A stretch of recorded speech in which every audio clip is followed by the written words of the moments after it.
स्वागत है AC novel world में, जहां हर कहानी एक नई दुनिया का दरवाजा खोलती है। यहां मिलेंगे आपको वो किस्से जो दिल को छू जाए और वो रहस्य जो दिमाग हिला दें। हर एपिसोड में होगा एक नया रोमांच, एक नई जंग और एक ऐसा सफर जो आपको बांध लेगा शुरुआत से अंत तक। तो तैयार हो जाइए डूब जाने के लिए कहानियों की उस दुनिया में जहां कल्पना हकीकत बन जाती है। एसी नॉवल वर्ल्ड, कहानियां नहीं, एहसास हैं। ठीक है, तुम यहीं रुककर घर की रखवाली करो। ये कहकर उसने अपनी आस्तीन झटकी और वह बस उड़ गया। वह बस ऐसे ही चला गया। उसने इस महान स्वामी से मदद भी नहीं मांगी। त्रिनेत्र बाघ थ्री आइड टाइगर को उठकर ध्यान से स्थिति को भांपने के लिए मजबूर होना पड़ा। आरव लगभग संप्रदाय के द्वार से बाहर उड़ रहा था और वह सच में कोई नाटक नहीं कर रहा था। कितना अजीब, उसे अचानक समझ में आया। इस लड़के को मुझे साथ लाने की जरूरत ही नहीं है। जब आह्वान ताबीज निकलेगा तो न चाहते हुए भी मुझे जाना पड़ेगा। धिक्कार है, ये सोचते ही उसका सीना गुस्से से तन गया। हॉल में शिष्य अभी भी संप्रदाय प्रमुख की दिव्य शक्ति की प्रशंसा कर रहे थे, कह रहे थे कि वह पराजय हैं। क्या तुम सच में सोचते हो कि वह इतना अद्भुत है? मैं तुम्हें सच बताता हूँ, वह सिर्फ विभाजन आत्मालोक का एक साधक है। भले ही वह आह्वान की अवहेलना नहीं कर सकता था, लेकिन उसे उस लड़के का मंच तोड़ने और उसे मुश्किल में डालने का कोई तरीका खोजना ही था। यह असंभव है। आरव की सबसे भरोसेमंद शिष्या निया शर्मा ने तुरंत जोर से पलटवार किया। संप्रदाय प्रमुख हजारों वर्षों से जीवित हैं और उनकी शक्ति अथाह है। वह कम से कम देव नियम लोक हेवेंस मैंडेट रेल्म में हैं। त्रिनेत्र बाघ ने उपहास किया। हजारों वर्षों से जीवित? वह 20 साल का भी नहीं है। वह इस महान स्वामी से यह कैसे छिपा सकता था? संप्रदाय प्रमुख की प्रतिष्ठा के विषय में शिष्यों को अचानक लगा कि यह बाघ स्वामी टाइगर लॉर्ड अब इतना दयालु और सम्माननीय नहीं रहा। लोकेश ने भी पलटवार करने के लिए आगे कदम बढ़ाया। संप्रदाय प्रमुख ने लगातार 4 संप्रदायों को नष्ट कर दिया। सही कहा, विभाजन आत्मालोक का साधक 4 संप्रदायों को कैसे नष्ट कर सकता है? ये स्पष्ट है कि तुम नन्हे मंदबुद्धि बाघ लिटिल ब्रेन टाइगर संप्रदाय प्रमुख से ईर्ष्या करते हो और जानबूझकर उनकी पीठ पीछे निंदा कर रहे हो। क्या नन्हा मंदबुद्धि बाघ? क्या वे अभी उसे बाघ स्वामी नहीं कह रहे थे? सिर्फ इसलिए कि उसने थोड़ा सच बताया, अब उसका पद घटा दिया गया। उन्होंने जिस सम्मान का वादा किया था वह कहाँ है? साथ ही उस लड़के से ईर्ष्या। यह महान स्वामी, एक गरिमापूर्ण दानव राजा डेमन किंग, विभाजन आत्मालोक के एक चींटी से कैसे ईर्ष्या कर सकता है? त्रिनेत्र बाघ इतना क्रोधित हुआ कि वह अपनी सीट से कूद गया, अपने दांत और पंजे निकालकर सभी को मार डालने की इच्छा कर रहा था। यह असहनीय था। अगर वह संप्रदाय का संरक्षक आत्मा जानवर गार्डियन स्पिरिट बीस्ट होने की बाध्यता से बंधा नहीं होता तो शायद उसने इन शिष्यों पर हमला कर दिया होता। मैं तुम्हें सच बताता हूँ, उन 4 संप्रदायों को इस बाघ स्वामी ने नष्ट किया था। उस लड़के ने कुछ नहीं किया। उसने बस कुछ आह्वान ताबीज़ों का इस्तेमाल किया। क्या तुम सच में सोचते हो कि वह इतना अद्भुत है? अगर मैं नहीं होता तो वह बहुत पहले ही मांस के टुकड़ों में कट गया होता। उसका उत्साहित रूप ऐसा नहीं लग रहा था कि वह झूठ बोल रहा है, जिससे शिष्य आधे आश्वस्त और आधे संशय में पड़ गए। पीछे मुड़कर देखने पर परमचंद्र संप्रदाय के नष्ट होने पर वास्तव में अफवाहें थीं कि आकाश में एक विशाल बाघ दानव का प्रेत दिखाई दिया था, और संप्रदाय प्रमुख ने वास्तव में हमेशा खुद को विभाजन आत्मालोक में होने के रूप में ही दिखाया था। क्या ये सच हो सकता है? क्या आपने सच में उन 4 संप्रदायों को नष्ट किया था? त्रिनेत्र बाघ ने अपनी गर्दन ऊपर उठाई। बेशक, निया शर्मा चिंतित हुए बिना नहीं रह सकी। तो आप संप्रदाय प्रमुख की सहायता के लिए क्यों नहीं जा रहे हैं? त्रिनेत्र बाघ ने अपनी आंखें घुमाईं और उसका छोटा शरीर और भी अधिक शिथिल हो गया क्योंकि वह ऊंची पीठ वाली कुर्सी पर वापस बैठ गया। मैं क्यों जाऊं? उसे दिखावा करने को मिले और मुझे सिर्फ प्रयास करना पड़े। सपना देखना बंद करो। निया शर्मा ने तुरंत आंख मारी और शिष्यों ने तुरंत चाय परोसना, फल भेंट करना और पंखा झलना शुरू कर दिया। बाघ स्वामी, आप बहुत शक्तिशाली हैं। उस रक्त सूर्य संप्रदाय को नष्ट करने में ज्यादा प्रयास नहीं लगेगा, है ना? आप वृद्ध महाशय, क्यों न एक और चाल चलें? शिष्यों की सेवा का आनंद लेते हुए त्रिनेत्र बाघ बहुत आरामदायक महसूस कर रहा था, लेकिन सक्रिय रूप से आरव की मदद करना बिल्कुल नहीं। बाघ स्वामी, आप दिव्य रूप से शक्तिशाली और अपराजेय हैं। क्या आप अपना नाम कमाना नहीं चाहते? नहीं चाहता। भले ही उसने मौखिक रूप से मना कर दिया, त्रिनेत्र बाघ वास्तव में चापलूसी का आनंद ले रहा था, बस यही उम्मीद कर रहा था कि शिष्य उसकी और भी अधिक प्रशंसा करेंगे। इसका कोई रास्ता नहीं था। एक दानव राजा के रूप में स्वर्ग दानव लोक हेवनली डेमन रेल्म में किसी ने कभी उसकी प्रशंसा या तारीफ नहीं की थी। यहाँ तक कि छोटे दानव भी सोचते थे कि उसका दानव राजा होना स्वाभाविक ही था। अब जब वह 12 दानव राजाओं में सबसे नीचे गिर गया था तो ये बाघ कुल का अपमान था। जबकि शिष्य लगातार उसे मनाने की कोशिश कर रहे थे, आरव पहले ही उड़ान गरुड़ संप्रदाय छोड़ चुका था। पूरे रास्ते उसने कुछ नहीं छिपाया और सीधे रक्त सूर्य संप्रदाय की ओर उड़ गया। इसलिए पूरे रास्ते अनगिनत लोग थे जिन्होंने उसे देखा। आरव अब कौन था? नीलगिरी क्षेत्र में सबसे लोकप्रिय व्यक्ति। बस थोड़ी ही देर में ये खबर फैल गई कि वह अकेला रक्त सूर्य संप्रदाय की ओर जा रहा है। आरव क्या करने की कोशिश कर रहा है? क्या ऐसा हो सकता है कि वह रक्त सूर्य संप्रदाय को भी नष्ट करने की योजना बना रहा है? वह पागल है। सिर्फ एक व्यक्ति के साथ यह कैसे संभव है? तुम लोग परमचंद्र संप्रदाय और हिमशिखर संप्रदाय के बारे में भी यही कहते थे। रक्त सूर्य संप्रदाय उन संप्रदायों से 10 गुना से भी अधिक मजबूत है। वे एक ही स्तर पर भी नहीं हैं। मेरी राय में वह शांति की तलाश में जा रहा है ना? ये संभव है। क्या रक्त सूर्य संप्रदाय ने उड़ान गरुड़ संप्रदाय से आत्मसमर्पण करने के लिए नहीं कहा था? लगातार 4 संप्रदायों को नष्ट करने के शानदार रिकॉर्ड के बावजूद भी हर किसी का अभी भी मानना था कि आरव रक्त सूर्य संप्रदाय के प्रति सद्भावना दिखाने जा रहा था, युद्ध करने के बजाय। इसका कोई रास्ता नहीं था। एक व्यक्ति द्वारा एक संप्रदाय को नष्ट करने का तथ्य वास्तव में उनके लिए विश्वास करना कठिन था। हालांकि दूर स्थित दंडपानी परिवार की राय अलग थी। रक्त सूर्य संप्रदाय खत्म हो गया। उस त्रिनेत्र बाघ दानव के सामने रक्त सूर्य संप्रदाय निश्चित रूप से खून से लथपथ हो जाएगा। दंडपानी परिवार के बड़े एक बार फिर महत्वपूर्ण मामलों पर चर्चा करने के लिए एकत्रित हुए। बाहरी दुनिया के अन्य लोगों के विपरीत वे जानते थे कि आरव के पास एक विनाशकारी तुरुप का पत्ता था, त्रिनेत्र बाघ। उस त्रिनेत्र बाघ के सामने दंडपानी ची, जो आत्मा मंच लोक स्पिरिट प्लेटफॉर्म रेल्म के तीसरे स्तर पर था, बिना एक शब्द कहे ही मिटा दिया गया था। कहा जा सकता है कि यह बाघ दानव नीलगिरी क्षेत्र में एक आयामी हमला, डायमेंशनल स्ट्राइक था। रक्त सूर्य संप्रदाय इसे रोक नहीं सकता था। परिवार के मुखिया दंडपानी हांग जोर से हंसे, खुशी मनाते हुए। हा, एक बार जब रक्त सूर्य संप्रदाय नष्ट हो जाएगा तो फिर हमारा दंडपानी परिवार। वह मूल रूप से कहना चाहते थे कि रक्त सूर्य संप्रदाय इस दुश्मन के नष्ट होने के बाद क्या दंडपानी परिवार ही एकमात्र महाशक्ति नहीं होगा? लेकिन जैसे ही वह हंसे, वह अचानक रुक गए, क्योंकि उन्होंने कुछ सोचा। भले ही रक्त सूर्य संप्रदाय नष्ट हो गया, ये दंडपानी परिवार नहीं होगा जो एकमात्र महाशक्ति होगा, है ना? वह त्रिनेत्र बाघ उनका नहीं था। रक्त सूर्य संप्रदाय को नष्ट करने से उड़ान गरुड़ संप्रदाय और मजबूत होगा। इसके अलावा दंडपानी ची ने उड़ान गरुड़ संप्रदाय को नाराज कर दिया था। हो सकता है कि भविष्य में दंडपानी परिवार भी नष्ट हो जाए। तो वह किस बात से खुश थे? मुझे नहीं पता कि आरव को क्या अवसर मिले कि उसके लिए वास्तव में ऐसा शक्तिशाली बाघ दानव काम कर रहा है। अगर मुझे ये पता होता तो हमें पिछली बार सद्भावना दिखाने की पहल करनी चाहिए थी। हाँ, उड़ान गरुड़ संप्रदाय का उदय पहले से ही अजेय है। अगर हमने उनसे जल्दी दोस्ती कर ली होती तो हम भी उस हिस्सेदारी में से एक टुकड़ा साझा कर सकते थे। कितना अफसोस! दंडपानी परिवार के बड़े लोगों को अपने दिलों में थोड़ा पछतावा महसूस हुआ। उन्होंने गुप्त रूप से उड़ान गरुड़ संप्रदाय को भी दोषी ठहराया, ये कहते हुए कि अगर आपके पास पकड़ने के लिए इतना मजबूत दानव जानवर की जांघ thigh to hold on to थी तो आपने पहले क्यों नहीं बताया? अगर आपने पहले बताया होता तो हम दंडपानी ची को अपनी शक्ति दिखाने के लिए नहीं भेजते। दंडपानी हांग ने ठंडी सांस ली और जोर से मेज पर हाथ मारा। जो हो गया सो हो गया, अब पीछे नहीं हट सकते। इसके अलावा हमारे पास इस बार हार को जीत में बदलने का कोई मौका नहीं है। बड़े भाई, क्या आप उस बाघ दानव को हरा सकते हैं? दंडपानी परिवार के दूसरे मुखिया ने अपना भ्रम व्यक्त किया। वह बाघ दानव कम से कम देव नियम लोक में था। भले ही दंडपानी परिवार के दसियों हजार सीधे वंशज, संबंधी और परिवार के सेनापति एक साथ चले जाते, वे बस भोजन पहुंचा रहे होते, है ना? पूर्ण शक्ति के सामने ऐसा लगा कि कोई भी तरीका बेकार था। बड़े लोगों की आंखों में संदेह और अविश्वास का सामना करते हुए दंडपानी हांग गर्व से मुस्कुराए। क्या तुमने ध्यान नहीं दिया कि बाघ दानव इस बार आरव के साथ नहीं है? हमारे जासूसों के अनुसार बाघ दानव अभी भी उड़ान गरुड़ संप्रदाय में है और बाहर नहीं निकला है। पिछली बार जब चारों परिवार के मुखिया मारे गए थे तो सभी ने देखा था कि बाघ दानव केवल आरव की आज्ञा मानता था, और आरव खुद कमजोर और नगण्य है। दंडपानी हांग की आंखों में एक हत्यारा इरादा चमक उठा और उन्होंने तेजी से सिर काटने का इशारा किया। अगर हम बाघ दानव की अनुपस्थिति का फायदा उठाकर अभी आरव को मार डालें।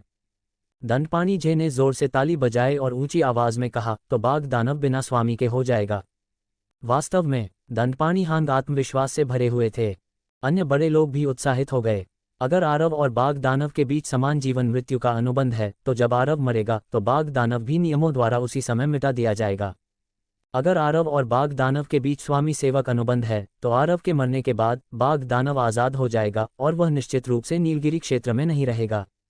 चाहे कोई भी हो, हम उड़ान गरुड़ संप्रदाय के छिपे हुए खतरे को खत्म कर सकते हैं।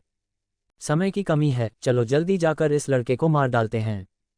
जैसे ही सभी की भावनाएं चरम पर थीं, दंडपानी परिवार के तीसरे परिवार प्रमुख ने भौहें चढ़ाईं और एक सवाल उठाया।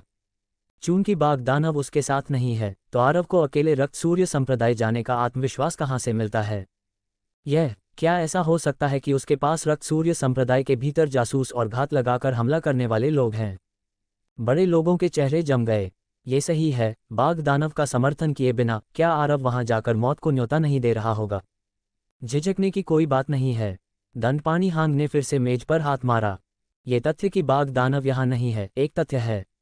ये तथ्य कि आरव कमजोर है ये भी एक तथ्य है। मुझे परवाह नहीं है कि उसकी क्या चालें और तरकीबें हैं, उसे एक तलवार से मारने से स्वाभाविक रूप से सब कुछ साफ हो जाएगा। ये कहने के बाद उन्होंने चारों ओर देखा और धीरे धीरे अपने हाथ में तलवार उठाई। इस लड़ाई के लिए मैंने अकेले जाने का फैसला किया है। भाई, हम तुम्हारे साथ चलेंगे। दंडपानी हांग ने हाथ हिलाया, उन्हें मना कर दिया। इस यात्रा के लिए गोपनीयता की आवश्यकता है, जितने कम लोग होंगे उतना अच्छा है, और हमें खबर लीक नहीं करनी चाहिए, अन्यथा अगर बाघ दानव को पता चला, अगर लोगों ने इसे देखा, तो भले ही आरव की मृत्यु के बाद बाघ दानव आज़ाद हो जाए, वह फिर भी बदला लेने आएगा, है ना? म्याऊं म्याऊं म्याऊं। अगर त्रिनेत्र बाघ उनके षड्यंत्र और चिंताओं को जानता तो शायद वह उनके कंधों पर थपथपाता और कहता, चिंता मत करो भाइयों, आगे बढ़ो और साहस के साथ करो। वह आरव के जल्द मरने का इंतजार नहीं कर सकता था ताकि वह शांति से स्वर्ग दानव लोक लौट सके। भाई, अगर आरव के पास सच में कोई षड्यंत्र और जाल है तो क्या आप वहां जाकर मृत्यु के एक संकीर्ण रास्ते का सामना नहीं करेंगे? दंडपानी यान ने बेचैनी से कहा। दंडपानी हांग ने अपनी लंबी दाढ़ी सहलाए और हल्के से कहा, अगर मैं व्यक्तिगत रूप से इस बेटे को मार सकता हूं और दंडपानी परिवार की महिमा जारी रख सकता हूं तो मेरी मृत्यु इसके लायक होगी। ये कहने के बाद उन्होंने एक आध्यात्मिक हथियार निकाला, आकाश में उड़ गए और जल्द ही बिना किसी निशान के गायब हो गए। हॉल में एक दुखद माहौल फैल गया और दंडपानी परिवार के बड़े लोगों ने दूर क्षितिज को देखा, उनकी आंखें लाल हो गईं। ऐसा लगा जैसे वे, जो गुप्त रूप से उड़ान गरुड़ संप्रदाय की साजिश रच रहे थे और उन्हें भड़का रहे थे, वे पीड़ित थे जो विरोध में उठ रहे थे। इस समय आरव हाँफते हुए उड़ रहा था और लगातार अपने दिल में शिकायत कर रहा था कि नीलगिरी क्षेत्र वास्तव में बहुत बड़ा था। उड़ान गरुड़ संप्रदाय और रक्त सूर्य संप्रदाय के बीच सीधी रेखा की दूरी 100,000 मील दूर थी और उसे केवल इतना महसूस हुआ कि स्तर 2 की दूरसंचारण कौशल टेलीपोर्टेशन स्किल को खींचना वास्तव में आवश्यक था, अन्यथा वह केवल यात्रा करने से ही थक जाएगा।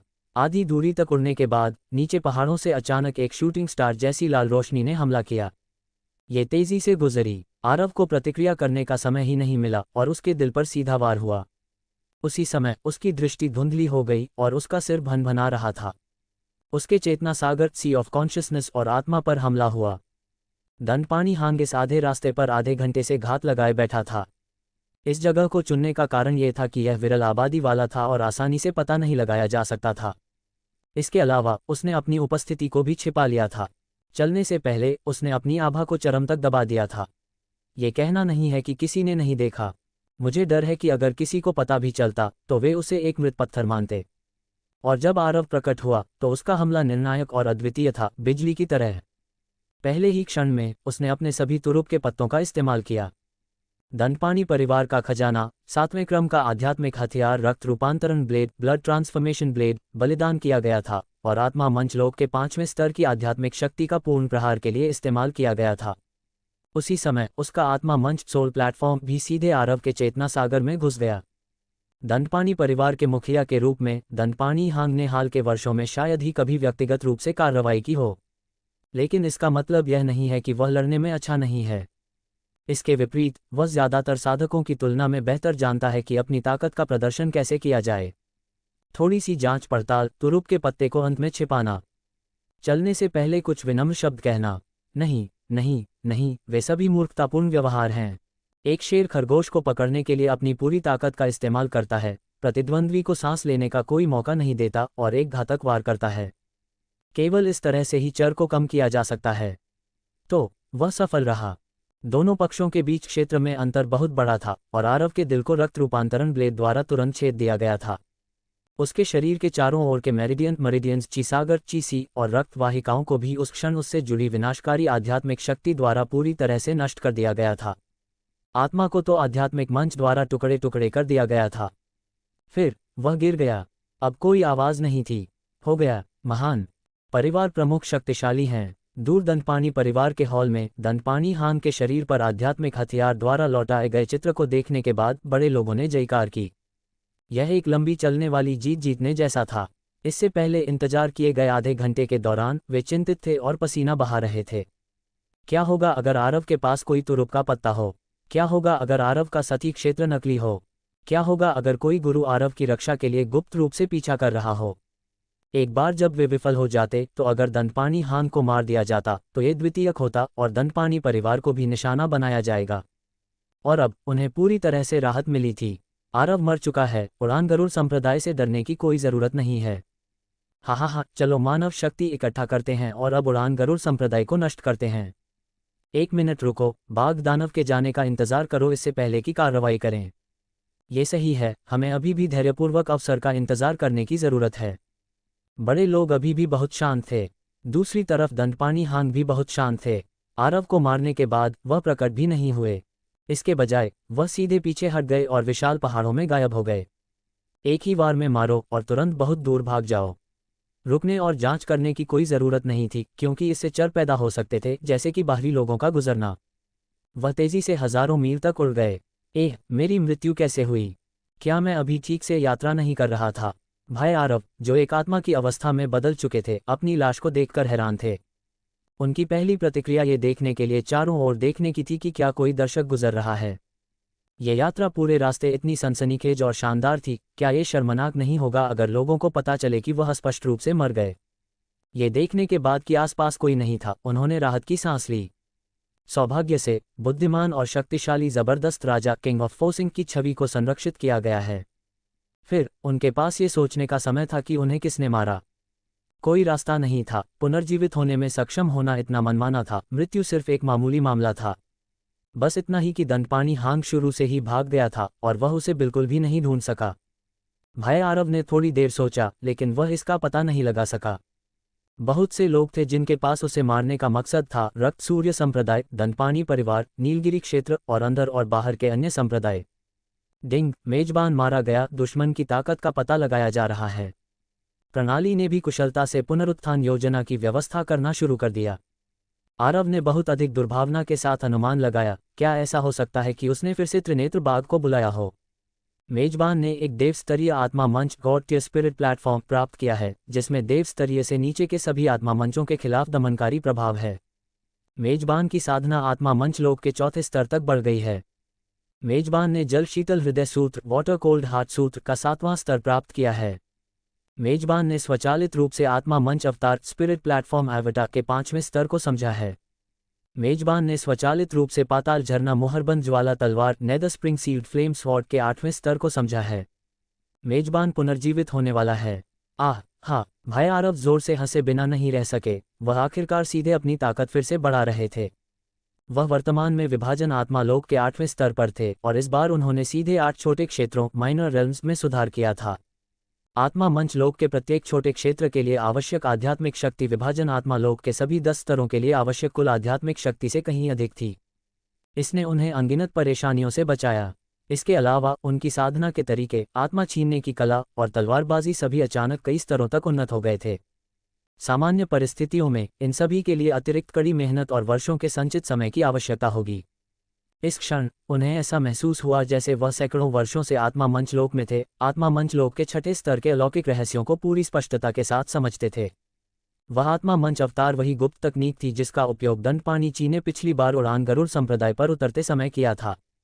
पहले स्तर तक साधना करने से कोई अपनी दिव्य आत्मा को आत्मा मंच को सौंप सकता था। आत्मा मंच का उपयोग करके दिव्य आत्मा की रक्षा और पोषण कर सकता था। दूसरे स्तर ने किसी को आत्मा मंच को सक्रिय करने की अनुमति दी, दिव्य आत्मा को भौतिक शरीर से दूर ले जाकर और हजारों मील की यात्रा करने की अनुमति दी। तीसरे स्तर पर आत्मा मंच ने एक शक्तिशाली शक्ति का गठन किया था जो दूर की सीमा से विरोधियों पर सीधे हमला करता था। दंतपानी ची उस समय वास्तव में इसी क्षेत्र में था और अब आरव 4थे स्तर पर पहुंच गया था। इस क्षेत्र में आत्मा मंच पर दिव्य आत्मा मुख्य शरीर जितनी बड़ी हो गई और उसकी शक्ति 10 गुना से अधिक मजबूत थी। इसके अलावा दिव्य आत्मा के साथ हमला करते समय यह आत्मा मंच के साथ विशेष गुप्त तकनीकों का निर्माण कर सकता था, अब तीसरे स्तर पर जितना कच्चा और सीधा नहीं रहा।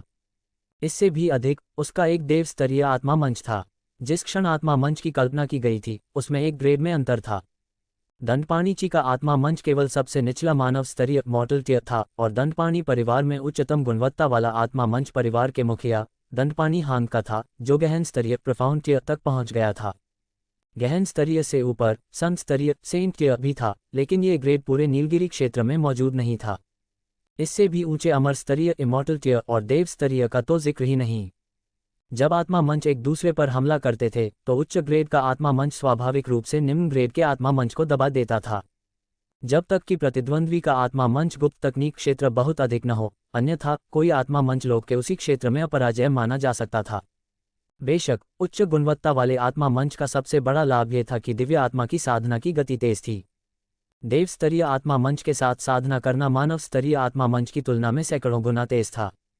अगर दंडपाणिची की दिव्य आत्मा को एक क्षेत्र में सुधार करने में 100 साल लगते तो आरव को केवल 2 या 3 महीने लगेंगे। अगर इस आत्मा मंच को फैलाया जाता तो मुझे डर है कि क्षेत्र के बाहर अनगिनत पवित्र भूमियों, होली लैंड्स और महान संप्रदायों के दिग्गज उसे शिष्य के रूप में लेने के लिए होड़ करेंगे। आखिरकार देव स्तरीय आत्मा मंच बहुत दुर्लभ थे।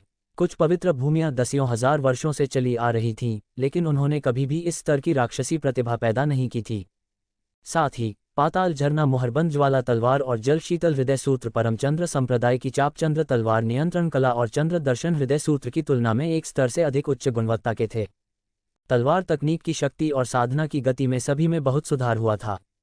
उनकी ताकत में बहुत सुधार हुआ था और आरव को बेहद तरोताज़ा महसूस हुआ।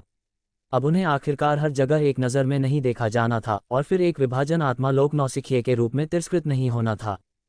ठीक है, विभाजन आत्मा लोक को वास्तव में नीलगिरी क्षेत्र में एक उच्च स्तरीय युद्ध शक्ति माना जाता था, लेकिन किसने उन्हें बताया कि हर बार उन्होंने ऐसा कुछ किया जिसमें संप्रदायों का विनाश शामिल था। आत्मा मंच लोक का छठा स्तर, आखिरकार कुछ स्थिति मिली। क्लांग भाई आरव ने अपनी तलवार निकाली और चारों ओर देखा, खोया हुआ महसूस कर रहे थे।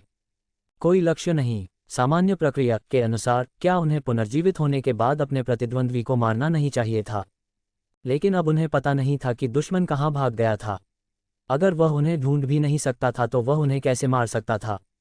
ये सही है, प्रणाली दुश्मन को एक ही जगह पर रहने और मेरे द्वारा मारे जाने का इंतजार करने के लिए मजबूर नहीं करेगी। वैसे मुझे वास्तव में उन्हें मुझे एक बार मारने के लिए धन्यवाद देना होगा, अन्यथा मुझे इतने सारे फायदे कहाँ से मिलते। नुकसान के एक संक्षिप्त क्षण के बाद वह गुप्त रूप से खुश थे, उनका दिल काफी बड़ा था।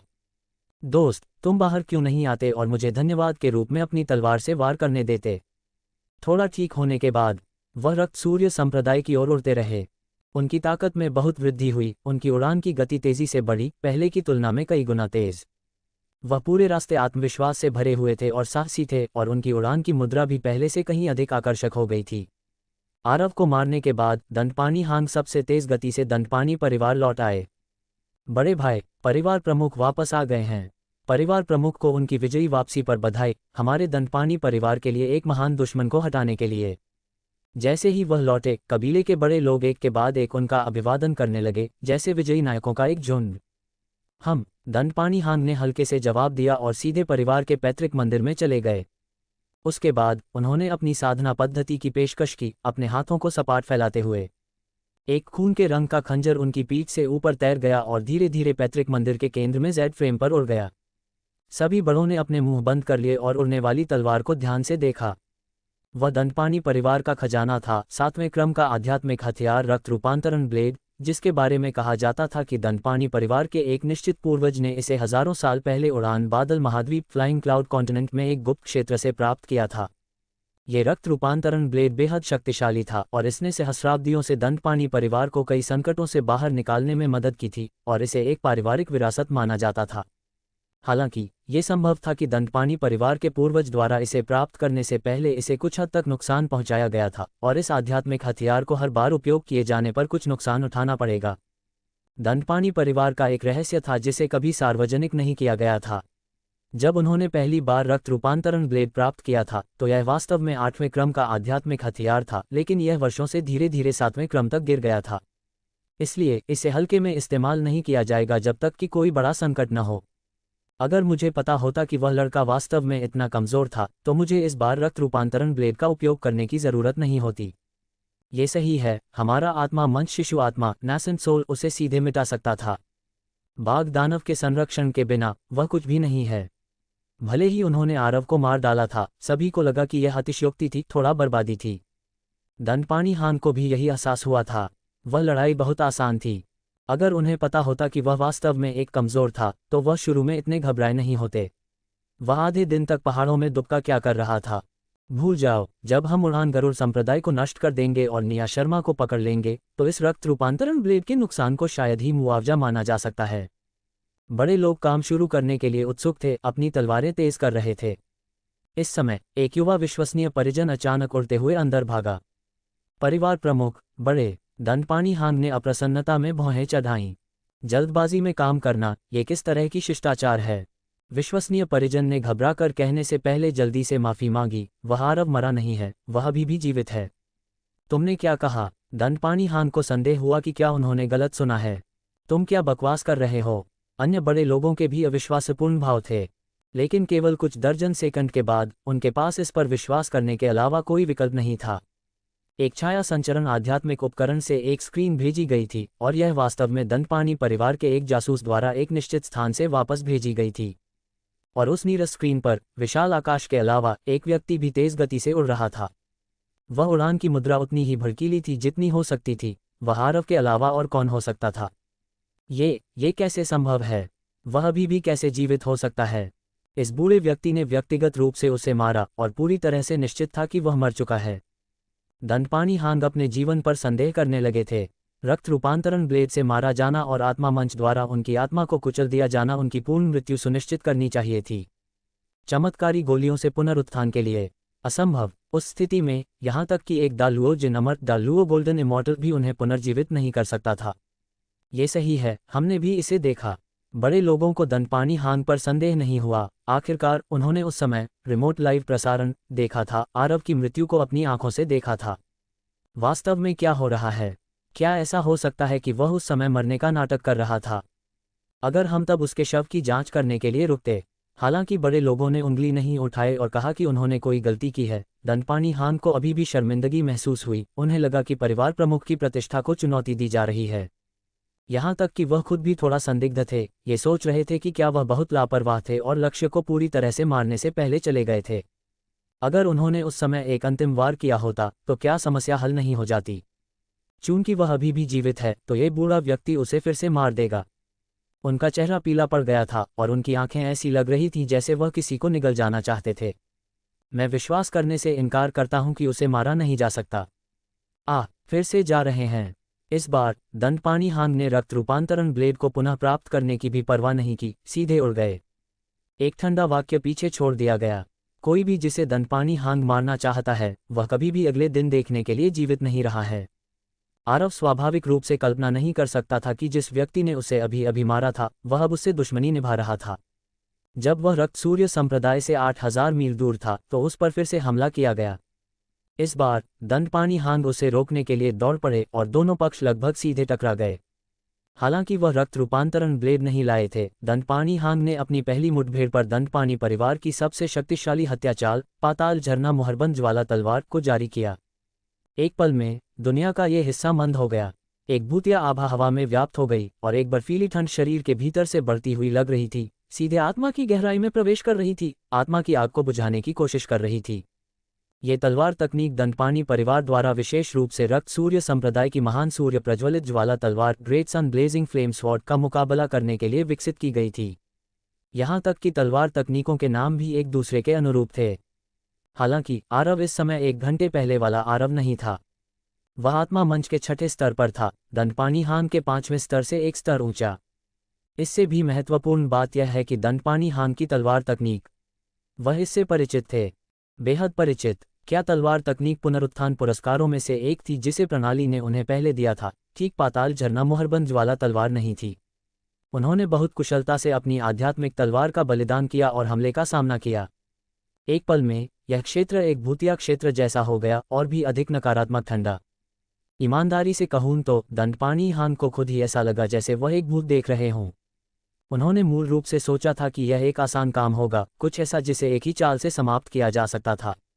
लेकिन आरव ने इसका सामना किया, और न केवल इसका सामना किया बल्कि उनकी दंडपानी परिवार की तलवार तकनीक का भी इस्तेमाल किया। उन्होंने न केवल उसी तलवार तकनीक का इस्तेमाल किया बल्कि उनकी तलवार कौशल का क्षेत्र भी उनसे कम नहीं था। ये कैसे संभव था? दंडपानी परिवार के पास एक से अधिक तलवार तकनीकों का सेट था, लेकिन केवल सीधे वंशजों को ही इस पाताल झरना मोहरबंद ज्वाला तलवार को सिखाया जा सकता था, और यहाँ तक कि कुछ संबंधी बड़े लोगों ने भी इसे कभी नहीं सीखा था। इसके अलावा सीधे वंशजों के बीच भी कोई भी इस तलवार तकनीक को छठे स्तर तक अभ्यास करने में सक्षम नहीं था। लेकिन उनके सामने आरव ने वास्तव में इसे उनके समान ही 8वें स्तर तक अभ्यास किया था। ये कैसे संभव था? उनका आश्चर्य वहीं नहीं रुका। उन्होंने पाया कि दूसरे पक्ष की साधना तकनीक भी दंडपानी परिवार की जल शीतल हृदय सूत्र थी। वास्तव में यदि कोई दंडपानी परिवार के हृदय सूत्र की साधना नहीं करता है तो कोई पाताल झरना मुहरबंद ज्वाला तलवार का उपयोग नहीं कर सकता है। ये बहुत अपमानजनक था कि दूसरे पक्ष की साधना तकनीक का क्षेत्र वास्तव में उनके समान था। दूसरी तरफ आरव को हालांकि होश आ गया था, तो प्रणाली ने इस बार उनकी नकल की थी। ये समान साधना तकनीक और तलवार तकनीक ने लगभग उन्हें ये सोचने पर मजबूर कर दिया कि उन्हें एक क्लोन का सामना करना पड़ा है। सौभाग्य से प्रणाली ने उन्हें आत्मा मंच का छठा स्तर दिया, जो संयोग से उनसे एक छोटा क्षेत्र ऊंचा था, लगातार लाभ पर कब्जा कर रहा था। जैसे ही उन्होंने लड़ाई लड़ी, दंडपानी हांग और भी अधिक हैरान होते गए। ये व्यक्ति कौन है? उसने दंडपानी परिवार के हृदय विधि और तलवार तकनीक को कैसे सीखा? इस क्षेत्र तक अभ्यास करने में सक्षम होने के लिए कई सौ साल लगेंगे। क्या ऐसा हो सकता है कि उसने सैकड़ों साल पहले दंडपानी परिवार में घुसपैठ की हो? क्या उसके पीछे अन्य शक्तियां हैं? इन सैकड़ों वर्षों में उन्होंने दंडपानी परिवार से कितनी खुफिया जानकारी और संसाधन चुराए हैं? उन्होंने गुप्त रूप से कितने कर्म किए हैं जो दंडपानी परिवार के लिए हानिकारक हैं? दंडपानी परिवार के बड़े लोग जो दूर से इस लड़ाई को देख रहे थे, वास्तव में इसी तरह के विचार रखते थे। वह इतना मजबूत कैसे हो सकता है? ये तलवार तकनीक, ये साधना तकनीक, क्या ऐसा हो सकता है कि हमारे दंडपानी परिवार में कोई भेदिया हो? वहाँ एक उच्च स्तरीय गद्दार होना चाहिए, अन्यथा पिछले कुछ स्तर लीक नहीं हुए होते। ये सही है, एक अंदरूनी साथी के बिना इस तरह की चीज़ नहीं की जा सकती थी। मुझे याद है 200 साल पहले 5वें बड़े की मृत्यु हो गई थी। क्या ऐसा हो सकता है कि कोई गुप्त रूप से चालें चल रहा था? और 80 साल पहले मेरे परपोते दंडपानी जिहुए का अजीबोगरीब गायब होना। एक समय के लिए हॉल में बड़े लोग एक दूसरे पर संदेह कर रहे थे। उन्होंने अपने आसपास के सभी लोगों पर जो नजरें डालीं, वे अविश्वास से भरी हुई थीं। स्विश! दंडपानी हांग आखिरकार इसे और सहन नहीं कर सका, अचानक दूर खींचने के लिए एक चोट को सहते हुए। रुको, तुमने अपनी साधना तकनीक और तलवार तकनीक कब चुराए? उनकी कठोर पूछताछ को देखते हुए आरव ने गुप्त रूप से अपने होठों को घुमाया। बूढ़े मूर्ख, तुम ही थे जिसने मुझे पिछली बार मारा था, है ना? अन्यथा यह इतना संयोग नहीं होगा, और तुम्हें अभी भी इतना धर्मी होने का साहस है। मैं भी यही सवाल पूछना चाहता हूँ, तुमने किससे चुराया? उन्होंने जानबूझकर पलटवार किया, इस बूढ़े मूर्ख को गुस्सा दिलाने की कोशिश कर रहे थे। निश्चित रूप से दंडपानी हांग की नाक गुस्से से लगभग टेढ़ी हो गई। इस बूढ़े व्यक्ति ने इसे चुराया। यह इस बूढ़े व्यक्ति की कुल संरक्षण साधना तकनीक है जिसे हमारे पूर्वजों ने बनाया था, मुझे इसे चुराने की जरूरत क्यों होगी? आरव ने तिरस्कार से कहा, तुम्हारी कुल संरक्षण साधना तकनीक? इसे कितने साल हो गए हैं? 14,000 साल। पूर्वजों द्वारा समझी गई साधना तकनीक गहरी है और कभी नहीं दी गई तुम्हें। ठीक है, मुझे पता है कि क्या चल रहा है। आरव ने अधीरता से हाथ हिलाया। 10,000 साल पहले हमारे उड़ान गरुड़ संप्रदाय की साधना तकनीक एक बार चुराई गई थी, तो ये तुम्हारे पूर्वज थे जिन्होंने इसे चुराया था। ऐसा लगता है कि तुम्हारे पूर्वज सिर्फ छोटे चोर थे। दंडपानी हांग जैसे लोगों से निपटने के लिए सिटी लॉर्ड के पास समृद्ध अनुभव है। बुराई को अभी भी बुराई की जरूरत है। दंडपानी हांग गुस्से से लगभग बेहोश हो गए, उनका काला चेहरा सफेद हो गया। यहाँ तक कि उनके पूर्वजों की प्रतिष्ठा का भी अपमान किया गया, वह अभी भी इसे कैसे सहन कर सकते थे? हॉल में दंडपानी परिवार के बड़े लोग लाल हो गए, एक एक करके दांत पीस रहे थे, लगातार कोस रहे थे, काश वे तुरंत हजारों मील पार करके आरव को यादृच्छिक तलवारों से मार डालते। नर्क में जाओ, बूढ़े आदमी! दंडपानी हांग ने लंबे समय तक वापस रखा, और उनके क्रोध के कारण उनकी भाषा का कार्य अस्त व्यस्त हो गया और वह इसका खंडन नहीं कर सके। अंत में वह केवल फिर से मार सकता था। इस बार उन्होंने अपनी चाल चलते ही अपने आत्मा मंच का बलिदान कर दिया। बड़े भाई का आत्मा मंच गहन ग्रेड का है। आत्मा मंच को चुराया नहीं जा सकता, ये लड़का मर चुका है। परिवार प्रमुख की आत्मा मंच अवतार गुप्त तकनीक भी चौथे स्तर पर पहुंच गई है। उनके सिर के ऊपर एक सायान रंग का चौकोर आत्मा मंच उड़ गया, जेड की तरह चमक रहा था, जिसके चारों ओर धुंध भरा धुआं धीरे धीरे घूम रहा था, जैसे एक स्वर्गीय वस्तु। धुएं से रोशनी की किरणें निकलीं, और यहाँ तक कि एक दूर की नज़र भी आत्मा की एक लहर महसूस करेगी, जैसे कि इसे उसमें निगल लिया जाएगा। और उस आत्मा मंच पर दंडपानी हान की आत्मा गुस्से से घूर रही थी, मंत्रों का जाप कर रही थी। रुको, ये शब्द बोला गया था, और जहां तक आंखें देख सकती थीं, पहाड़ और जंगल झुक गए, मानो किसी देवता की पूजा कर रहे हों। बस यह अफसोस था कि आरव को कुछ भी महसूस नहीं हुआ। बूढ़े साथी को अपना आत्मा मंच बुलाते देख उन्हें याद आया कि वह भी एक आत्मा मंच लोक विशेषज्ञ थे। अगले ही पल उन्होंने भी अपना आत्मा मंच बुलाया। पूरा आकाश अचानक सुनहरा हो गया, अंतहीन प्रकाश विकिरणित हुआ। जिस स्थान पर प्रकाश अभिसरित हुआ, एक सुनहरा मंच हवा में तैर रहा था। उसकी चमक सूर्य के प्रकाश को चुराने वाली लग रही थी, जिससे उसका सटीक रूप देखना असंभव हो गया। कोई केवल आत्मा मंच को घेरे हुए रहस्यमय नदियों को देख सकता था, जिसमें अमर पक्षियों और जानवरों की भ्रामक छवियां टिमटिमा रही थीं, साथ ही स्वर्गीय संगीत की आवाजें भी थीं, रंगीन और महान पथ ग्रेट डाउ के रहस्यमय आकर्षण से भरी हुई थीं। दिव्य ग्रेड आत्मा मंच के रोशनी के तहत दंडपानी हान का आत्मा मंच अपनी सच्ची पहचान प्रकट करने वाले दानव दर्पण जैसा था। अपनी सारी चमक खो चुका था और अब उसमें कोई चमकदार गुण नहीं था। क्या ये एक दिव्य ग्रेड आत्मा मंच है? प्राचीन पुस्तकों के विवरण के अनुसार ये वास्तव में एक दिव्य ग्रेड आत्मा मंच है। असंभव, असंभव! क्या दिव्य ग्रेड आत्मा मंच सिर्फ एक किंवदंती नहीं है? ये वास्तविकता में कैसे मौजूद हो सकता है? एक दिव्य ग्रेड आत्मा मंच के अलावा और कौन सा आत्मा मंच गहन ग्रेड वाले को इतनी हद तक दबा सकता है? दंडपानी परिवार के बड़े लोग हॉल के भीतर से दृश्य देख रहे थे, लगभग सामूहिक रूप से पागल हो गए, मानो उन्होंने एक सच्चे देवता के अवतरण को देखा हो। ये बहुत अविश्वसनीय था। नीलगिरी क्षेत्र में एक संत ग्रेड आत्मा मंच भी नहीं था, दिव्य ग्रेड वाले की तो बात ही छोड़ दें। कोई केवल कल्पना कर सकता था कि दंडपानी हान कितना सदमे में थे इस दिव्य ग्रेड आत्मा मंच का सीधे सामना करते हुए। तुम यह नकली है, यह एक भ्रम है, धोखा देने के बारे में सोचना भी मत। वह वास्तव में पागल हो रहे थे। उन्होंने मूल रूप से सोचा था कि आरव सिर्फ एक कमजोर विभाजन आत्मा लोक मुर्गा था जिसे वह एक ही चाल से मार सकते थे, लेकिन अब वह खुद उस कमजोर मुर्गे की तरह लग रहे थे। उनका आत्मा मंच जब आरव के आत्मा मंच से टकराया तो एक नगण्य चूजे की तरह था जो एक बाज का सामना कर रहा था।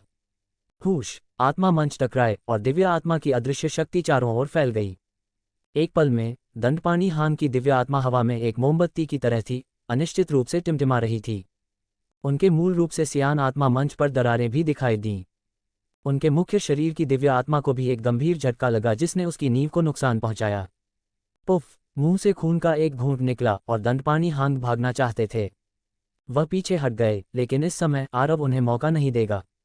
आत्मा मंच ताई पर्वत माउंट टाइक की तरह नीचे दबा, सियान आत्मा मंच को टुकड़ों में तोड़ दिया और दंडपानी हान अब दृढ़ता से खड़े नहीं रह सके। सिजल! तलवार की रोशनी का एक फ्लैश और एक सिर उड़ गया। नीलगिरी क्षेत्र का इस पीढ़ी का अधिपति एक निर्जन घाटी में इतनी आसानी से मर गया।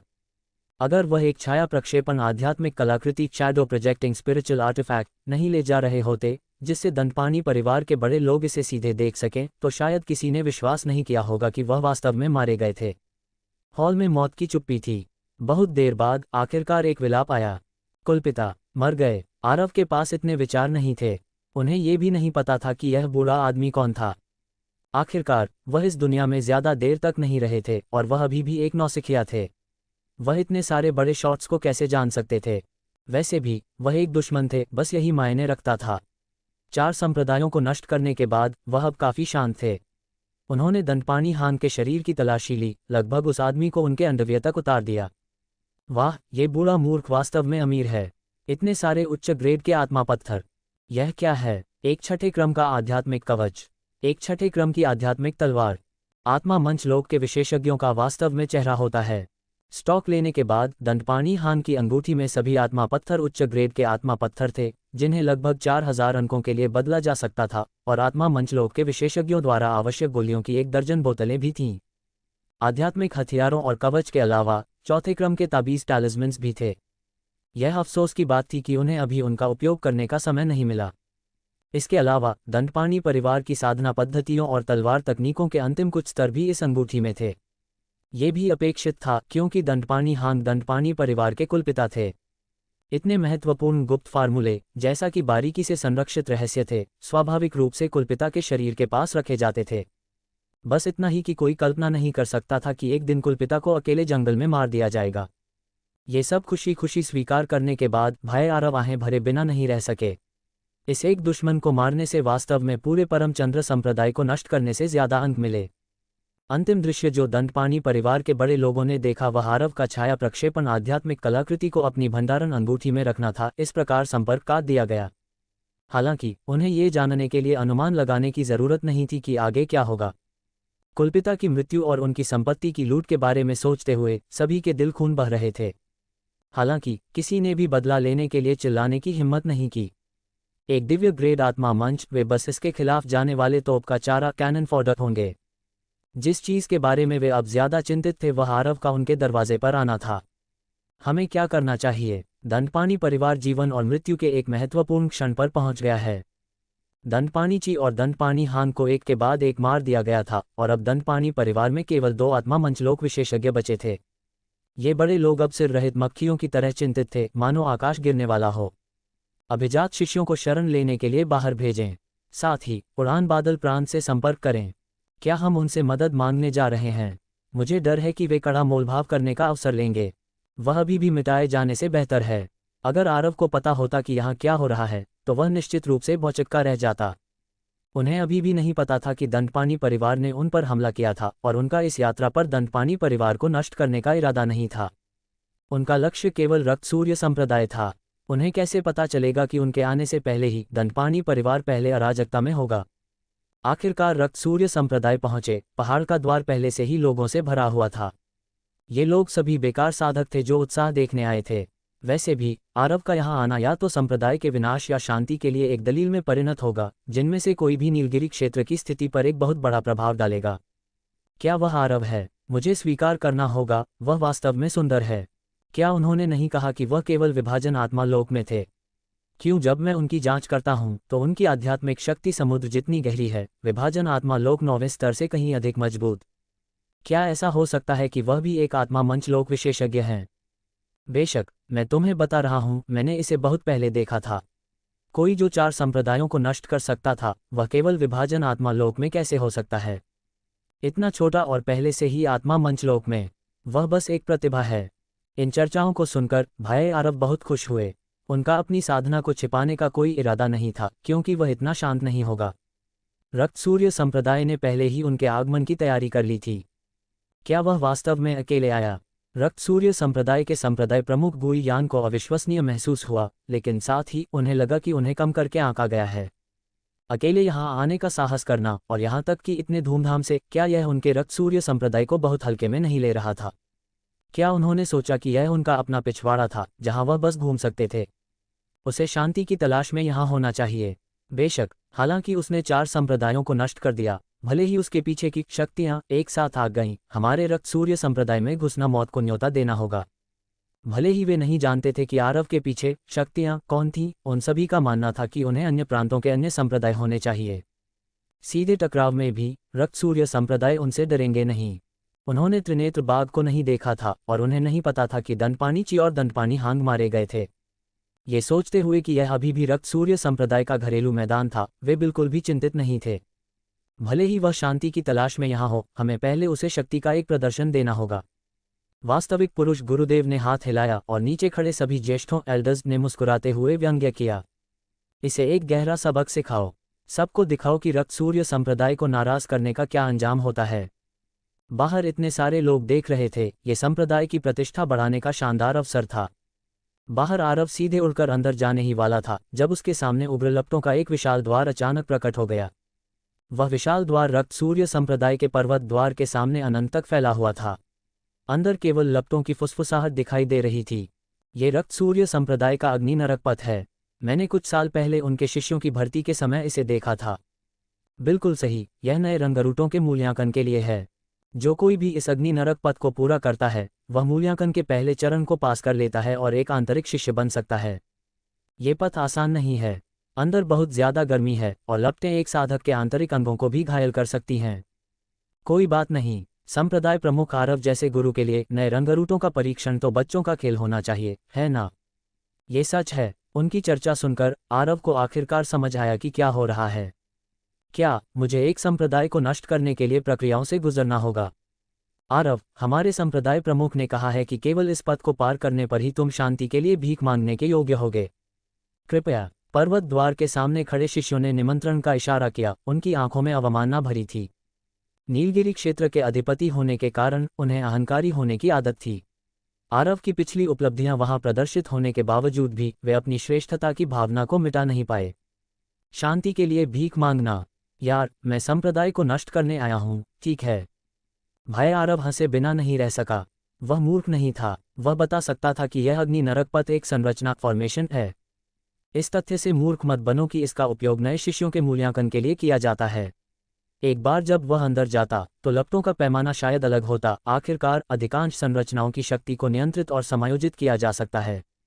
भले ही वह अपनी आत्मा लोक स्पिरिट प्लेटफॉर्म शक्ति से गुजर सकता था, वह जल जाएगा और गंदगी से ढक जाएगा, उसका सुंदर चेहरा छिप जाएगा। परेशान क्यों हो? तुम चाहते हो कि मैं अंदर जाऊं, तो मैं अंदर चला जाऊं। तुम खुद को समझते क्या हो? उसने अनादर से अपने होंठ सिकुड़े और फिर अपनी उड़ने वाली तलवार को बुलाया। साहस कैसे हुआ? तुम क्या करना चाहते हो? यदि तुम उड़ान गरुड़ संप्रदाय को नष्ट नहीं होने देना चाहते तो ईमानदारी से आज्ञा मानो। इससे पहले कि वे शिष्य अपनी बात पूरी कर पाते, भाई आरव ने अधीरता से अपनी आत्मा तलवार से उन पर वार कर दिया। वह अब आत्मा लोक के छठे स्तर पर था और ये शिष्य अभी तक विभाजन आत्मा लोक तक भी नहीं पहुंचे थे। पफ्ट पफ्ट, 1 दर्जन से अधिक पहरेदार शिष्य गिर गए। भले ही वे जानते थे कि आरव ने 4 संप्रदायों को नष्ट कर दिया था, उपस्थित सामान्य साधक फिर भी डर के मारे कांप उठे। हे भगवान, इस व्यक्ति ने वास्तव में मारने की हिम्मत की। उसने सचमुच रक्त सूर्य संप्रदाय पर हमला किया। नीलगिरी क्षेत्र के एक आधिपत्य के रूप में रक्त सूर्य संप्रदाय की प्रतिष्ठा दसियों हजार वर्षों से स्थापित थी और यह परमचंद्र संप्रदाय और अन्य संप्रदायों से पूरी तरह से अलग अवधारणा थी। उपस्थित साधकों के लिए यह महज एक प्रलय थी। भाई आरव अभी भी संतुष्ट नहीं थे। कमजोरों के एक समूह को तुरंत मारने के बाद वह अग्नि नरक पथ की ओर बढ़े। उसने संरचना में प्रवेश करने की योजना नहीं बनाई, बल्कि बगल से चक्कर लगाया और अपनी तलवार से वार किया। संरचना में प्रवेश किए बिना संरचना उसे प्रभावित नहीं कर सकती थी, लेकिन इसके बजाय उसे बाहर से लगातार नुकसान पहुंचाया जा रहा था। भले ही वह संरचनाओं को नहीं समझता था, लेकिन वह आत्मा लोक के छठे स्तर की अंधाधुंध व्यापकता को सहन नहीं कर सका। कुछ संरचना नींव के स्थान अभी भी प्रभावित थे। विशाल लौ द्वार को हिंसक रूप से हिलता देखकर अंदर कुछ दरारें दिखाई दीं। चट्टानें उड़ गईं। गड़गड़ाहट। विशाल द्वार लगातार कांप रहा था और दूर से वास्तविक पुरुष गुरुदेव की क्रोधित दहाड़ आई। रुको, तुम शैतान, तुम्हारी हिम्मत कैसे हुई? रक्त सूर्य संप्रदाय के ज्येष्ठ एल्डर्स पागल हो रहे थे।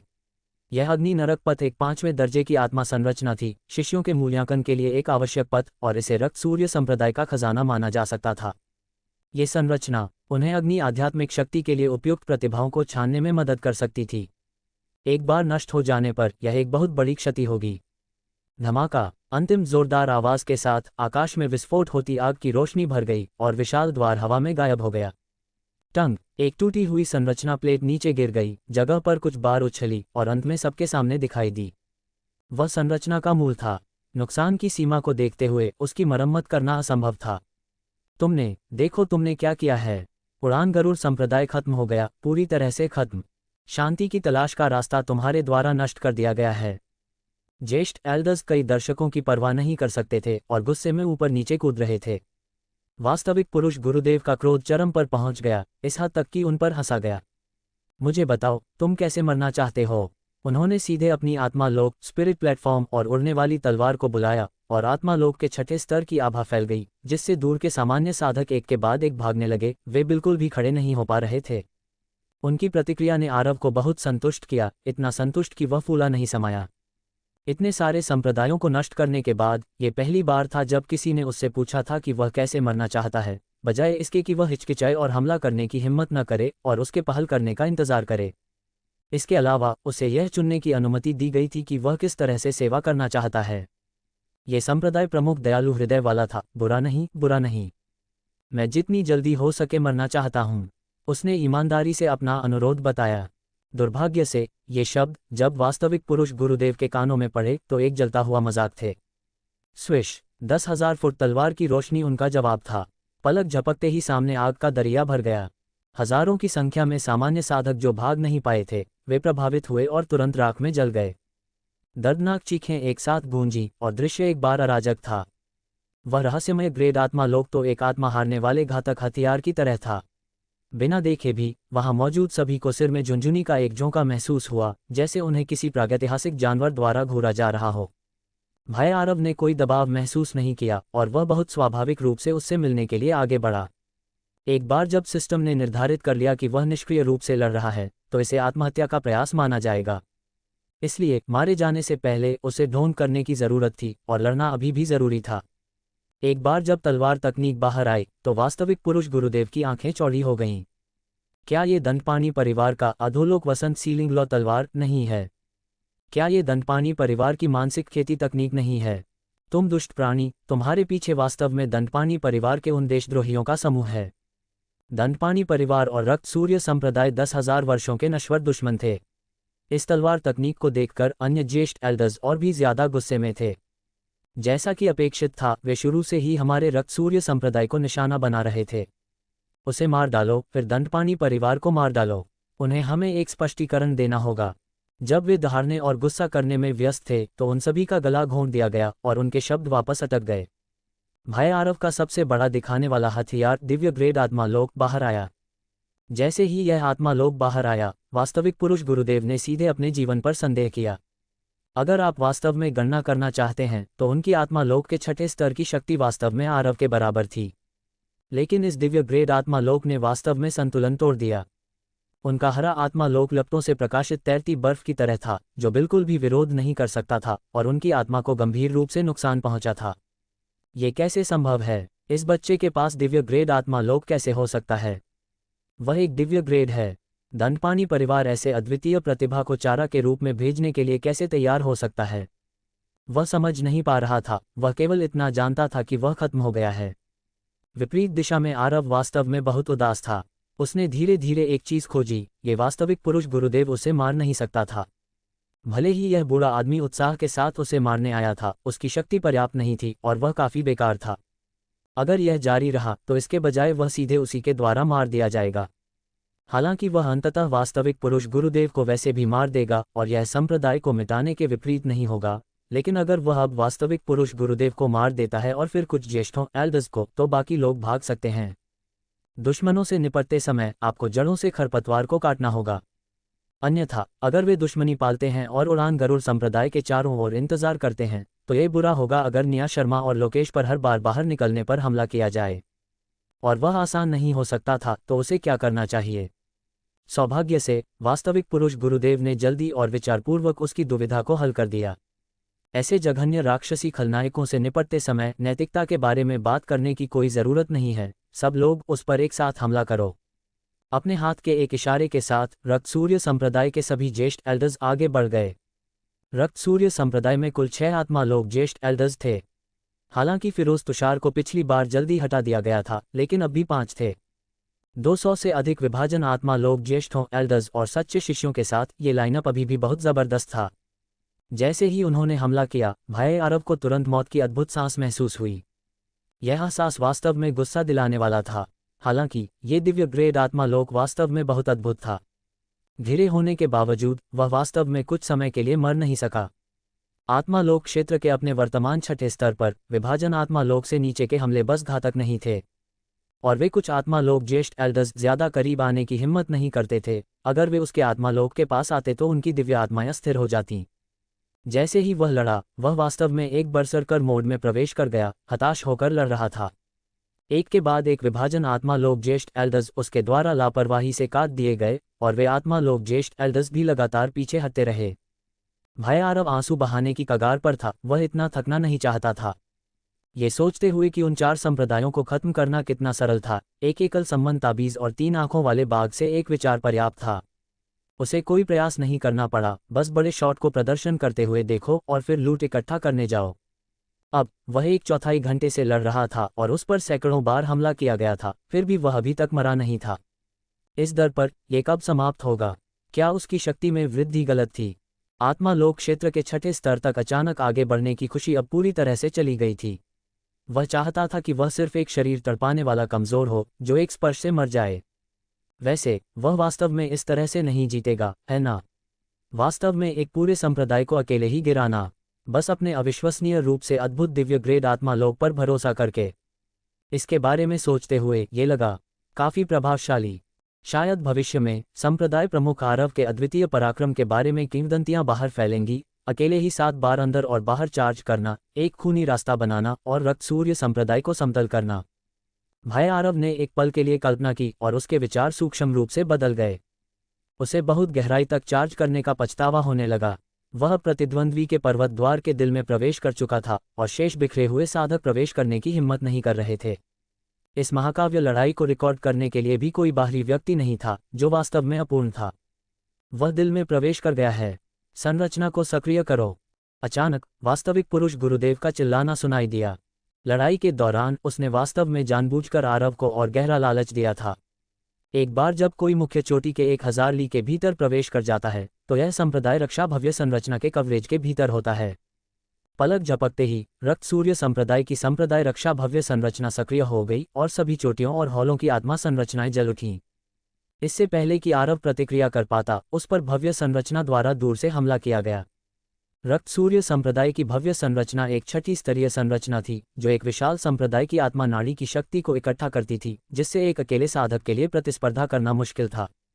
यहाँ तक कि एक स्वर्ग अधिदेश लोक हेवन समैंडेट रील साधक को भी अगर वे घुसपैठ करते तो कुछ चोटें लगेंगी। दिव्य ग्रेड आत्मा लोक मजबूत था, लेकिन इसने आध्यात्मिक क्षति को अवरुद्ध कर दिया। यह एक भव्य संरचना जैसी स्थिर वस्तु से जादू की क्षति को अवरुद्ध नहीं कर सकता था, और आरव था आखिरकार अभी भी आत्मा लोक क्षेत्र में। अंतहीन स्वर्गीय अग्नि और भारी लावा का सामना करते हुए वह, जिसकी आध्यात्मिक शक्ति पहले से ही गंभीर रूप से खत्म हो चुकी थी, अब विरोध नहीं कर सका और अंततः राख में जल गया। भव्य संरचना बंद हो गई और पहले से ही क्षतिग्रस्त रक्त सूर्य संप्रदाय शांत हो गया। हर कोई अभी भी सदमे में था। आरव अभी बहुत बहादुर था। देवताओं और बुद्धों को समान रूप से मारना, वे लगभग निराशा में पड़ गए थे। अगर भव्य संरचना न होती तो कौन जानता था कि कितने और लोग मर चुके होते। ये तब तक नहीं था जब तक उन्होंने पुष्टि नहीं की कि वह वास्तव में मर चुका है, कि उन्होंने आखिरकार राहत की सांस ली। वास्तविक पुरुष गुरुदेव ने अपने शरीर से खून पोंछा, उजाड़ परिदृश्य और लाशों के ढेर को देखकर खुश महसूस नहीं कर सका। नुकसान बहुत ज्यादा था। वह लड़ाई केवल 1/4 घंटे तक चली थी और रक्त सूर्य संप्रदाय को पहले ही लगभग 1000 हताहतों का सामना करना पड़ा था। इसके अलावा इन लोगों में से अधिकांश ज्येष्ठ एल्डर्स और सच्चे आंतरिक शिष्य थे, जो एक संप्रदाय के सभी मुख्य व्यक्ति थे। लानत आरव, उसकी आंखें लाल थीं और उसके भींचे हुए दांतों से खून रिस रहा था। लानत दंडपाणी परिवार, खून के कर्ज का भुगतान खून से होना चाहिए। और वह उड़ान गरुड़ संप्रदाय, मारो मारो मारो। शेष शिष्य भयंकर भेड़ियों के झुंड की तरह दहाड़ रहे थे, दुश्मन के मांस और खून को खाने की कसम खा रहे थे। आरव अपनी आत्मा की अवस्था में उन्हें अवाक होकर देख रहा था। वह स्पष्ट रूप से रक्त सूर्य संप्रदाय पर हमला कर रहा था, फिर भी वे अकथनीय रूप से दंडपाणी परिवार से नफरत करते थे। अगर आरव एक अलग टेम्पलेट के साथ एक ट्रांसमाइग्रेटर होता तो वह निश्चित रूप से तार खींचता और लपटों को हवा देता, इन दोनों प्रमुख ताकतों को एक दूसरे से लड़ने देता, दोनों को भारी नुकसान होता और फिर वह लाभ उठाता। लेकिन समस्या ये थी कि उसे अब इतना परेशानी भरा होने की जरूरत नहीं थी। वैसे भी अपराजित प्रणाली के साथ खुद कार्रवाई करना और सिर पर हमला करना अधिक कुशल था। सिस्टम ने भी अपेक्षित रूप से आवाज दी, डिंग, मेजबान मारा गया है। दुश्मन की ताकत का पता लगाना। आरव की राय में हजारों लोगों के इस लाइनअप के साथ साथ एक 6ठी स्तरीय भव्य संरचना का सामना करते हुए सिस्टम का सबसे अच्छा विकल्प 3 आंखों वाले बाघ का आगमन होगा। हालांकि वह खुद नहीं चाहता था कि हर बार ऐसा हो, लेकिन इस समय कोई बेहतर समाधान नहीं था, है ना? क्या ऐसा हो सकता है कि सिस्टम उसे सीधे स्वर्ग अधिदेश लोक हेवन समैंडेट रील में पदोन्नत कर देगा? डिंग, खूनी लड़ाई में मेजबान की वीराकृति ने अदृश्य में 9 नरक राक्षसों की युद्ध आत्माओं को प्रेरित किया, जिससे उसे उनकी युद्ध आत्मा शक्ति का एक उदाहरण प्रदान किया गया, जो 3 मिनट तक चलता है। 3 मिनट के भीतर मेजबान की हमले की क्षति 50 गुना बढ़ जाती है और रक्षा 10 गुना बढ़ जाती है। क्या युद्ध आत्मा शक्ति? आरव ने इसके बारे में कभी नहीं सुना था। युद्ध आत्माएं उसके स्तर से बहुत दूर थीं, कोई संत लोक सेंट रील तक भी उन तक पहुंच नहीं सकता था। हालांकि 9 नरक राक्षसों की वीर आत्माओं को प्रेरित करने की स्थिति क्या थी? हताश होकर लड़ना। भाई, मैं बस दिखावा करना चाहता था, यह इतना दुखद और वीर नहीं था। हालांकि परिणाम काफी अच्छा था, क्योंकि उसने दिखावा करने और इसे यथार्थवादी बनाने में बहुत अधिक प्रयास किया। अब उसे 3 मिनट का बढ़ाया हुआ दिखावा समय मिला। डिंग, मेजबान को पुनर्जीवित किया गया है। रोशनी की एक चमक के साथ भय आरव मौके पर पुनर्जीवित हो गए। अपने कपड़े पहनकर उसने अपने शरीर को विस्फोटक शक्ति से भरा हुआ महसूस किया। वास्तविक पुरुष गुरुदेव और रक्त सूर्य संप्रदाय के शिष्यों के आश्चर्य और सदमे को अनदेखा करते हुए उसने सीधे अपनी तलवार के साथ आगे चार्ज किया। तुमने कैसे? तुम अभी तक मरे क्यों नहीं? समझाने का समय नहीं है, केवल 3 मिनट हैं। अगर उसने समय बर्बाद किया तो क्या वह अपनी मूल स्थिति में वापस नहीं आ जाएगा और फिर से मार डाला जाएगा? आरव को यकीन नहीं था कि अगर सिस्टम ने जीतने का समाधान प्रदान किया और उसने इसे जब्त नहीं किया तो इसके क्या परिणाम होंगे। वूश, आत्मा तलवार पार हो गई। उसके सामने ऐसा था जैसे एक राक्षसी सुनामी उठ गई हो। वह पहले से ही आत्मा लोक क्षेत्र के 6ठे स्तर पर था और उसकी हमले की शक्ति अचानक 50 गुना बढ़ गई, जिसके परिणामस्वरूप उतार चढ़ाव सीधे स्वर्ग अधिदेश लोक हेवन मैंडेट रील को पार कर गया। उसके सामने वास्तविक पुरुष गुरुदेव एक भी आवाज नहीं निकाल सका। उसने केवल एक तूफान में एक लकड़ी के तख्त की तरह महसूस किया जो विशाल लहरों के विनाश का बिल्कुल भी सामना करने में असमर्थ था। तलवार के एक वार से वास्तविक पुरुष गुरुदेव तुरंत चूर चूर हो गया। बिल्कुल सही, चूर चूर। इस तलवार ऊर्जा की शक्ति बस बहुत ही असामान्य थी। आरव का मूल इरादा अधोलोक वसंत सीलिंग लॉ तलवार का उपयोग करना था, लेकिन उसकी शक्ति बहुत ज्यादा थी और वह उसे पूरी तरह से निष्पादित नहीं कर सका, अंततः केवल एक व्यापक वार ही कर पाया। हालांकि इस एकल वार ने न केवल उसके मूल लक्ष्य वास्तविक पुरुष गुरुदेव को मिटा दिया, बल्कि तलवार की रोशनी की सीमा के भीतर 10,000 से अधिक शिष्यों को भी नष्ट कर दिया। वे एक साथ गिरे जैसे कि हवा का एक झोंका एक खेत में बह गया हो, जिससे सारी घास एक बार में सपाट हो गई। नहीं, कुछ ज्येष्ठ एल्डर्स जो जल्दी प्रतिक्रिया करने वाले थे अपनी जान बचाने के लिए काफी दूर भाग गए। इस दृश्य को देखकर उन्हें बस अपनी आंखों पर विश्वास नहीं हो रहा था। ऐसी शक्ति कैसे संभव हो सकती है? इस क्षण भव्य संरचना ने एक बार फिर घुसपैठ करने वाले दुश्मन पर स्वचालित रूप से हमला किया। हालांकि इस बार संरचना का हमला केवल आधा ही हुआ था जब आरव ने एक ही तलवार के वार से इसे वापस कर दिया। गड़गड़ाहट, दूर के पहाड़ एक के बाद एक ढह गए, हवा में सोनिक बूम गूंज उठे और पूरा आसमान रंगीन तलवार की रोशनी और लपटों से भर गया था। इसके बाद संप्रदाय रक्षा भव्य संरचना रुक गई। इस बार यह एक लक्ष्य को मारने के बाद नहीं रुक रहा था, बल्कि इसलिए कि आरव ने एक ही तलवार के वार से इसे चकनाचूर कर दिया था। टकराव, भारी शक्ति के कारण यहाँ तक कि उसके हाथ में 6ठी ग्रेड की आध्यात्मिक तलवार भी आध्यात्मिक ऊर्जा की बाढ़ का सामना नहीं कर सकी और यह मौके पर ही टुकड़ों में बिखर गई। भागो भागो! शेष ज्येष्ठों, एल्डर्स और शिष्यों ने अब और रुकने की हिम्मत नहीं की, पागलपन की तरह भाग रहे थे। लेकिन बहुत देर हो चुकी थी। दिव्य ग्रेड आत्मा लोक को फिर से उजागर किया गया, इस बार 50 गुना शक्ति के साथ।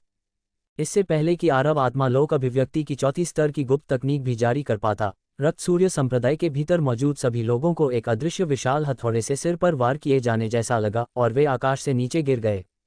और उसके आत्मा लोक गुप्त तकनीक का उपयोग करने के बाद दिव्य ग्रेड आत्मा लोक पाताल लोक में एक दावत की तरह था। रक्त सूर्य संप्रदाय के भीतर सभी की आत्माएं तुरंत कुचल गईं, जीवन का कोई निशान नहीं बचा। युद्ध आत्मा वृद्धि 1 मिनट से भी कम समय तक चली, लेकिन रक्त सूर्य संप्रदाय को पहले ही पूरी तरह से मिटा दिया गया था, जिससे वह एकमात्र जीवित बचा था। इससे उसे अकथनीय रूप से अकेलापन महसूस हुआ। सिस्टम द्वारा दी गई जीत की योजना बस बहुत अधिक शक्तिशाली थी, यहाँ तक कि उसने खुद को भी चौंका दिया। ये सोचते हुए कि बड़े शॉट की तरह काम करने के लिए अभी भी 2 मिनट बचे थे और उन्हें बर्बाद न करना एक अच्छी परंपरा होगी, भाई आरव ने उनका सदुपयोग करने का फैसला किया। उसने लूट उठाने की भी परवाह नहीं की, बल्कि रक्त सूर्य संप्रदाय के पर्वत द्वार से बाहर उड़ गया। अब उसकी गति पहले से दर्जनों गुना तेज थी और पलक झपकते ही वह बाहर उन बिखरे हुए साधकों के सिर के ऊपर पहुंच गया। इस समय बाहर भी खून की नदियों का एक दृश्य था। लगभग 10,000 साधक जो तमाशा देखने आए थे वे वहां मारे गए थे। हालांकि यह आरव का काम नहीं था, बल्कि वास्तविक पुरुष गुरुदेव के पिछले हमले की चपेट में आए निर्दोष दर्शक थे। इसके अलावा बड़ी संख्या में साधक क्षेत्र से भागने में व्यस्त थे। दृश्य अराजक था और जब आरव आकाश में उड़ गया तो उसने तुरंत बचे हुए लोगों का ध्यान आकर्षित किया। क्या हो रहा है? क्या संप्रदाय प्रमुख आरव को बाहर निकाल दिया गया है? लानत, रक्त सूर्य संप्रदाय बहुत निर्दयी है। हम उनके पर्वत द्वार में भी नहीं घुसे और वे निर्दोष लोगों का नरसंहार कर रहे हैं। अपनी आवाज धीमी रखो, ये रक्त सूर्य संप्रदाय का क्षेत्र है। सब लोग निश्चिंत रहें, रक्त सूर्य संप्रदाय अब और बुराई नहीं करेगा। आरव ने अपनी लंबी तलवार ऊंची की और आध्यात्मिक ऊर्जा के समावेश के साथ उसकी जबरदस्त आवाज सैकड़ों मील तक फैल गई। इस संप्रदाय प्रमुख ने अभी अभी रक्त सूर्य संप्रदाय को पूरी तरह से नष्ट कर दिया है। उसकी आवाज पहाड़ों के बीच लगातार गूंज रही थी, जिससे सभी के कान गूंज उठे। क्या रक्त सूर्य संप्रदाय नष्ट हो गया है? इतनी जल्दी? वह एक प्रमुख अधिपति है जो नीलगिरी क्षेत्र में दसियों हजार वर्षों से जमा हुआ है। असंभव है ना। हालांकि उन्होंने पहले पर्वत द्वार के बाहर आरव की दिव्य ग्रेड आत्मालोक की शक्ति देखी थी, यह अभी भी सभी के लिए बहुत अविश्वसनीय था। वूश, उसने अपनी लंबी तलवार घुमाई, सीधे आगे फैले हुए एक विशाल निर्जन पर्वत श्रृंखला की ओर इशारा किया जो हजारों मील तक फैली हुई थी। तुरंत बाद सबने देखा कि एक राक्षसी तलवार की रोशनी पूरे आसमान को ढक रही है, जो तेजी से आगे बढ़ रही है। धमाका, गड़गड़ाहट, हजारों मील दूर पहाड़ों के भीतर लगातार जोरदार आवाजें गूंज उठीं। धुआं और धूल आकाश में छा गई और यहाँ तक कि यहाँ भी वे पृथ्वी को हिलते हुए और पहाड़ों को डगमगाते हुए महसूस कर सकते थे। ये वास्तव में एक पृथ्वी हिलाने वाला कंपन था। कई साधक हवा में उड़ने से खुद को रोक नहीं पाए और दृश्य को देखकर वे डर के मारे लगभग गिर ही पड़े। उन्होंने देखा कि पहाड़ों में एक सीधा रास्ता काट दिया गया था जो सैकड़ों मील चौड़ा था, हजारों मील के पहाड़ों को पार कर रहा था, और वे एक नज़र में इसका अंत नहीं देख सकते थे। क्या ये कुछ ऐसा है जो मानवीय शक्ति द्वारा किया जा सकता है? ये बस दैवीय शक्ति है। आरव को फिर से देखते हुए वह अपनी तलवार म्यान में रखकर हवा में खड़ा था, कुछ नहीं कह रहा था लेकिन 1000 से अधिक शब्द व्यक्त कर रहा था। समझाने की जरूरत नहीं है, ऐसी ताकत के साथ क्या रक्त सूर्य संप्रदाय को नष्ट करना एक छोटी सी बात नहीं होगी। संप्रदाय प्रमुख आरव शक्तिशाली हैं। संप्रदाय प्रमुख आरव स्वर्ग से उतरे एक स्वर्गीय देवता हैं। धन्यवाद संप्रदाय प्रमुख आरव, रक्त सूर्य संप्रदाय के अभिशाप को नष्ट करने और मेरे गुरु का बदला लेने के लिए। उपस्थित बिखरे हुए साधक इस वार से टूट गए थे, पूरी तरह से उसकी प्रशंसा कर रहे थे और कई तो मौके पर ही घुटने टेक दिए और माथा टेका। उनकी नज़रों में आरव पौराणिक देवताओं से अलग नहीं था। इस दृश्य को देखकर भय आरव बहुत संतुष्ट थे और दिखावा करने की उनकी इच्छा पहले कभी नहीं पूरी हुई। इस तरह अपनी ताकत का प्रदर्शन करके कोई भी यह सवाल नहीं करेगा कि मैं अभी भी विभाजन आत्मा लोक में एक कमजोर चूजा हूं, है ना? इसके अलावा इसे उड़ान गरुड़ संप्रदाय के लिए एक विज्ञापन भी माना जा सकता है। क्या कई लोग पहले इसे नीचा नहीं देखते थे या उड़ान गरुड़ संप्रदाय में शामिल होने से डरते थे? अब वे नहीं करेंगे, है ना? ये सोचते हुए कि लूट अभी भी इकट्ठा की जानी थी और दिखावा करने का समय समाप्त होने वाला था और वह इस वार को समेकित करना जारी नहीं रख सकता था, भाई अरब ने जल्दबाजी में अपने बादल को रक्त सूर्य संप्रदाय में वापस भगा दिया। डिंग, आपको 1362 अंक प्राप्त हुए हैं। क्या स्थिति है? मैंने अभी तक कटाई शुरू भी नहीं की है, मुझे अंक कैसे मिले?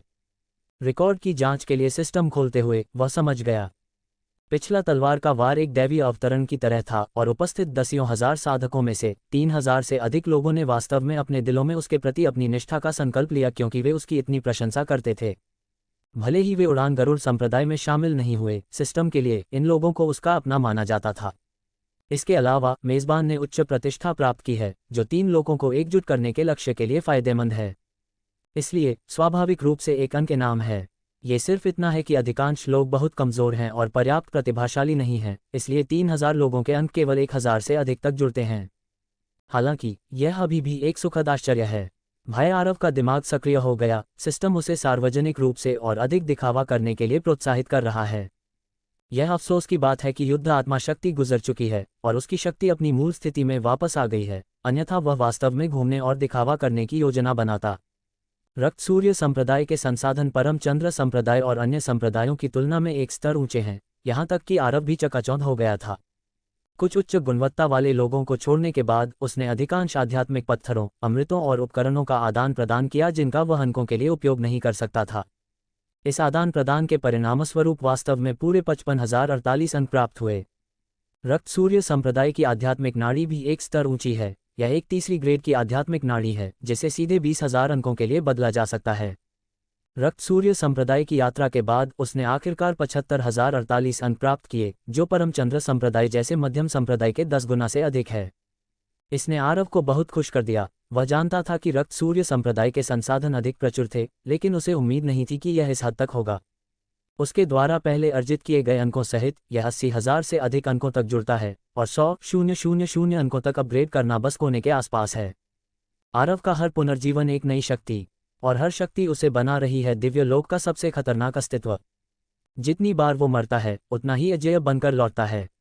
यही है अल्ट्रा रैंक सॉवरन सिस्टम की असली ताकत। फायर और दोस्तों, आगे की कहानी में आरव जिन शक्तियों को हासिल करने वाला है वे पूरे दिव्य लोक का संतुलन हिला देंगी। तो तैयार रहिए, असली खेल अभी शुरू हुआ है। High voltage. अगर आपको यह एपिसोड पसंद आया हो तो थम्स अप का चिन्ह लाइक करें, शेयर करें, बेल और सब्सक्राइब करें एसी नॉवल वर्ल्ड को। क्लैप अबॉर्ड। मिलते हैं अगले एपिसोड में, जहां आरव की नई मौत एक नई दास्तान लेकर आएगी।